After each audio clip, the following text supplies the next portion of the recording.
ನಮಸ್ಕಾರ ವೀಕ್ಷಕರೇ, SR Kannada TV ಚಾನಲ್ಗೆ ಸ್ವಾಗತ. ನಾವು ನಿಮ್ಮ ಜ್ಯೋತಿಷ್ಯ ರತ್ನಾಕರ ಪಂಡಿತ್ ಗಣಪತಿ ಭಟ್ ಗುರುಜಿ. ವೀಕ್ಷಕರೇ, ಇವತ್ತಿನ ಸಂಚಿಕೆಯಲ್ಲಿ 2025ನೇ ಇಸ್ವಿಯಲ್ಲಿ ಇನ್ನೇನೊಂದು 3 ತಿಂಗಳಿಂದ 4 ತಿಂಗಳಿದೆ ಹೆಚ್ಚು ಕಮ್ಮಿ.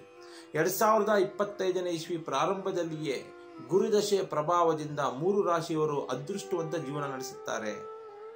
ಇವರು ಹಿಂದಾದಂತ ಅಪಘಾತ, ಅವಘಡಗಳು, ತೊಂದರೆ, ತಾಪತ್ರಯಗಳು, ಮಾನಸಿಕ ಖಿನ್ನತೆಗಳು, ಶತ್ರುಪೀಡೆಗಳು, ದೃಷ್ಟಿದೋಷಗಳು ಏನೇ ಇದ್ರೂ ಕೂಡ ಗುರುವಿನ ದಶಾಫಲದ ಪ್ರಭಾವದಿಂದ, ಗುರುದಶೆಯಿಂದ ಈ 3 ರಾಶಿಯವರು ಅದೃಷ್ಟವಂತರಾಗ್ತಾರೆ.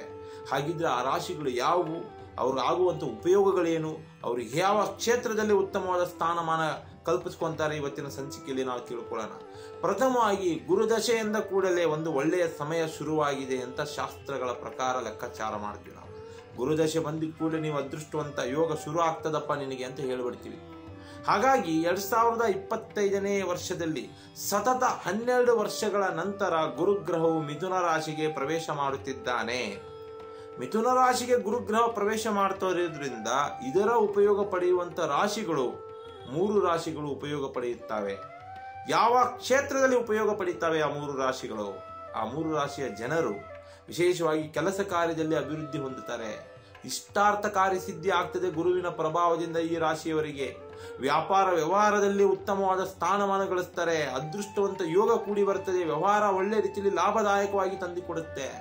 ಹಾಗೆಯೇ ಕೂಡ ವಿವಾಹ ಯೋಗ ಕೂಡಿ ಬರ್ತದೆ. ಈ 3 ರಾಶಿಯವರು ಏನಾದರೂ ವಿವಾಹದಲ್ಲಿ ವಿಳಂಬವಾಗ್ತಾ ಇದ್ರೆ ಗುರುವಿನ ದಶಾಫಲದ ಪ್ರಯೋಗದಿಂದ 2025ನೇ ಇಸ್ವಿಯಲ್ಲಿ ಇವರಿಗೆ ವಿವಾಹ ಯೋಗ ಕೂಡಿ ಬರ್ತದೆ. ಹಾಗೆ ವರ್ಷಾನುಗಟ್ಟಲೆಯಿಂದ ಸಂತಾನ ಸಮಸ್ಯೆ ಅನುಭವಿಸ್ತಾ ಇದ್ರು ಕೂಡ ಸಂತಾನ ಪ್ರಾಪ್ತಿ ಆಗ್ತದೆ ಈ ರಾಶಿಯವರಿಗೆ ಗುರುವಿನ ಪ್ರಭಾವದಿಂದ. ಹಾಗೂ ಧನ ಪ್ರಾಪ್ತಿ ಆಗ್ತದೆ. ಆಕಸ್ಮಿಕ ಧನಲಾಭದ ಯೋಗನೂ ಕೂಡ ಇದೆ ವೀಕ್ಷಕರೇ ಈ 3 ರಾಶಿಯವರಿಗೆ ಮಾತ್ರ. ನೋಡಿ, 9 ಗ್ರಹಗಳಲ್ಲಿ ಗುರುಗ್ರಹ ಒಂದು ಗೌರವ, ಸಂಪತ್ತು, ಸಮೃದ್ಧಿ, ಉತ್ತಮ ಆಯುಷ್ಯು, ಉತ್ತಮವಾದ ಆರೋಗ್ಯ, ಐಷಾರಾಮಿಯ ಜೀವನಕ್ಕೆ ಗುರು ಮೂಲ ಕಾರಣಕರ್ತನಾಗಿರ್ತಾನೆ. 9 ಗ್ರಹಗಳಲ್ಲಿ ಗುರುವಿನ ಪ್ರಭಾವ ಚೆನ್ನಾಗಿದೆ ಅಂದ್ರೆ ಉತ್ತಮವಾದ ಜೀವನ ನಡೆಸ್ತಾರೆ, ಐಷಾರಾಮಿಯ ಬದುಕು ಕಾಣ್ತಾರೆ, ಒಳ್ಳೆಯ ಆರೋಗ್ಯ ಇರ್ತದೆ, ಸಮೃದ್ಧಿಯ ಬದುಕು ಕಾಣ್ತಾರೆ, ಮಕ್ಕಳು ಮರಿ ಸಮೇತ ಸಹಕುಟುಂಬವಾಗಿ ಬಾಳ್ತಾ ಇರ್ತಾರೆ ಅಂತ ಅರ್ಥ. ಚಿಂತೆನೆ ಇರೋದಿಲ್ಲ ಅಂತ ಅರ್ಥ. ಗುರುವಿನ ಪ್ರಭಾವ ಚೆನ್ನಾಗಿದ್ರೆ ಅಷ್ಟು ಪಾಸಿಟಿವ್ ಎನರ್ಜಿಗಳನ್ನ ಕೊಡ್ತಾನೆ ಗುರು. ನೋಡಿ, ಇನ್ನೊಂದು ಗುರುವಿನ ವಿಶೇಷತೆ ಅಂದ್ರೆ ಒಂದು ರಾಶಿಯಲ್ಲಿ ಗುರು 1 ವರ್ಷ ಸಂಚಾರ ಮಾಡ್ತಾನೆ. ಈ 12 ರಾಶಿಗಳಲ್ಲಿ ಒಂದೊಂದು ವರ್ಷ ಸಂಚಾರ ಮಾಡ್ಕೊಂಡು ಮತ್ತೆ ಅದೇ ರಾಶಿಗೆ ಬರಬೇಕಂದ್ರೆ ಸತತ 12 ವರ್ಷ ಬೇಕು. 12 ವರ್ಷಗಳ ಆದ ನಂತರ ಒಂದು ರಾಶಿಗೆ ಮತ್ತೆ ಬರ್ತಾನೆ. ಅದೇ ರಾಶಿಗೆ ಅದೇ ಸ್ಥಾನಮಾನ ಕಲ್ಪಿಸಿಕೊಳ್ಳಿಕ್ಕೆ ಬರ್ತಾನೆ. ಅದರಲ್ಲಿ ಈ ವರ್ಷದಲ್ಲಿ ಮಿಥುನ ರಾಶಿಗೆ ಗುರುವಿನ ಪ್ರಭಾವ ಪಾಸಿಟಿವಿಟಿಯಾಗಿ ಬಂದಿರೋದ್ರಿಂದ ಮಿಥುನ ರಾಶಿಯ ಜೊತೆ ಸೇರಿ ಇನ್ನು 2 ರಾಶಿಯವರು ಅದೃಷ್ಟವಂತರಾಗಿರ್ತಾರೆ. ಯಾಕೆಂದ್ರೆ ಗುರು ಮಿಥುನ ರಾಶಿಗೆ ಬಂದಾಗ ಅದು ಬುಧನ ಸ್ಥಾನವಾಗಿರ್ತದೆ. ಬುಧನ ಸ್ಥಾನದಲ್ಲಿ ಕೂಡ ಬುಧ ಮತ್ತು ಗುರುವಿನ ಸಂಯೋಗ ಆಗುತ್ತೆ ಅಂತ ಅರ್ಥ. ಬುಧನ ಸ್ಥಾನದಲ್ಲಿ ಕೂಡ ಗುರು ಬಂದಾಗ ಅಲ್ಲಿ ಪಾಸಿಟಿವಿಟಿ ಅಂದ್ರೆ ಸಕಾರಾತ್ಮಕ ಶಕ್ತಿಗಳು ಹೆಚ್ಚಾಗ್ತದೆ. ಹಾಗಿದ್ರೆ ಮಿಥುನ ರಾಶಿಯ ಜೊತೆಗೆ ಇನ್ನೂ 2 ರಾಶಿಗಳು ಯಾವುವು, ಗುರುವಿನ ಪ್ರಭಾವದಿಂದ ಅವರು ಪಡೆಯುವಂತ ಲಾಭಗಳು ಯಾವುವು ನಾವು ನೋಡೋಣ. ಮಿಥುನ ರಾಶಿ ಜೊತೆಗೆ ಇನ್ನೊಂದು ರಾಶಿ ಪ್ರಥಮವಾಗಿ ಬರುವಂತದ್ದು ಮೇಷರಾಶಿ. ನೋಡಿ, ಮೇಷರಾಶಿಗೆ ಗುರುವಿನ ಪ್ರಭಾವದಿಂದ ಮಿಥುನ ರಾಶಿಗೆ ಗುರು ಪ್ರವೇಶವಾದಾಗ 3ನೇ ಮನೆ ಆಗ್ತದೆ ಮೇಷರಾಶಿಯವರಿಗೆ. ಮೇಷರಾಶಿಯವರಿಗೆ 3ನೇ ಮನೆಯಲ್ಲಿ ಗುರು ಉಳಿಯುತ್ತಿದ್ದಂಗೆ ಏನಾಗ್ತದೆ, ಈ ಮೇಷರಾಶಿಯವರಿಗೆ 2025ನೇ ಇಸ್ವಿಯಲ್ಲಿ ಹೊಸ ಹೊಸ ವ್ಯಾಪಾರ ವ್ಯವಹಾರಗಳಲ್ಲಿ ಅವರು ತೊಡ್ಕೊಂತಾರೆ, ಇನ್ವೆಸ್ಟ್ಮೆಂಟ್ ಮಾಡ್ತಾರೆ, ಕೈಯಲ್ಲಿ ದುಡ್ಡು ಚೆನ್ನಾಗಿ ಓಡಾಡ್ತಾ ಇರ್ತದೆ. ಕೆಲಸ ಕಾರ್ಯ ವ್ಯಾಪಾರ ವ್ಯವಹಾರಕ್ಕೋಸ್ಕರ ಹಾಗೆ ಶಿಕ್ಷಣಕ್ಕೋಸ್ಕರ ಹೊರದೇಶಕ್ಕೆ ಹೋಗುವಂತಹ ಲಾಭಗಳು ಕೂಡಿ ಬರ್ತದೆ.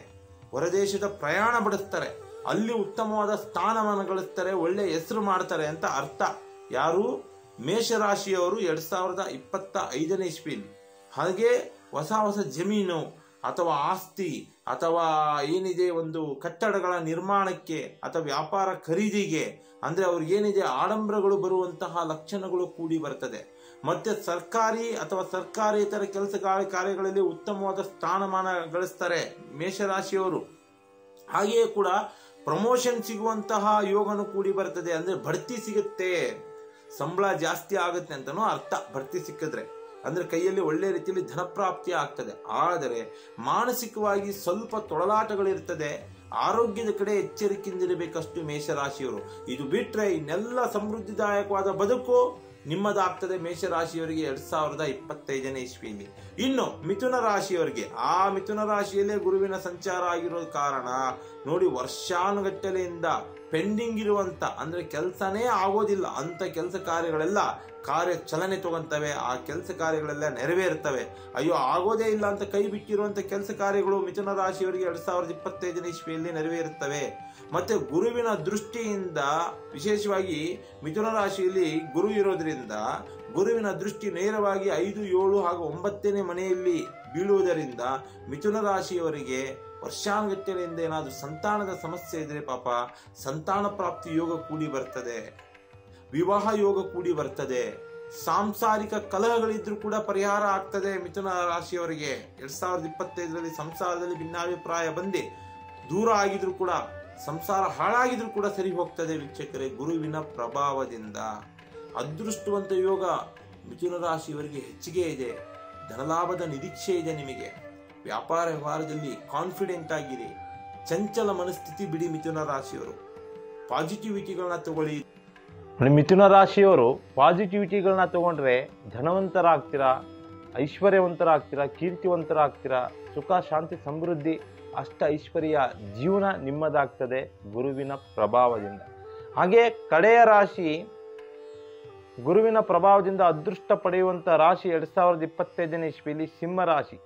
ನೋಡಿ, ಈ ರಾಶಿಯವರಿಗೆ ಗುರು 11ನೇ ಮನೆಯಲ್ಲಿ ಇರುವುದರಿಂದ ಜನನಾಯಕನಾಗಿ ಬೆಳೀತೀರ. ಫಸ್ಟೇ ಸಿಂಹ ರಾಶಿಯವರು ಓಪನ್ ಹಾಕಿರುವಂಥ ವ್ಯಕ್ತಿಗಳು ಇದ್ದಿದ್ದಂಗೆ ಹೇಳ್ಬಿಡ್ತಾರೆ. ಇವ್ರಿಗೆ ಜನಾಕರ್ಷಣೆ ಜಾಸ್ತಿ, ಧನಾಕರ್ಷಣೆ ಜಾಸ್ತಿ. ಇನ್ನು ಗುರುವಿನ ಪ್ರಭಾವದಿಂದ ಕೇಳಬೇಕೆ, ಅದೃಷ್ಟವಂತ ಯೋಗ ಕೂಡಿ ಬರ್ತದೆ, ಜನನಾಯಕನಾಗಿ ಬೆಳೆಯುತ್ತಾರೆ. ಹಾಗೆಯೇ ಕೂಡ ವಿವಾಹ ಯೋಗ ಕೂಡ ಕೂಡಿ ಬರ್ತದೆ ಇವರಿಗೆ ಕೂಡ. ಮತ್ತು ಈ ಪ್ರೀತಿ ಪ್ರೇಮದ ವಿಚಾರದಲ್ಲಿ ಏನಾದರೂ ಸೋಲ್ತಾ ಇದ್ರೆ 2025ರಲ್ಲಿ ಗೆಲುವು ಗ್ಯಾರಂಟಿ ಸಿಂಹರಾಶಿಯವರಿಗೆ.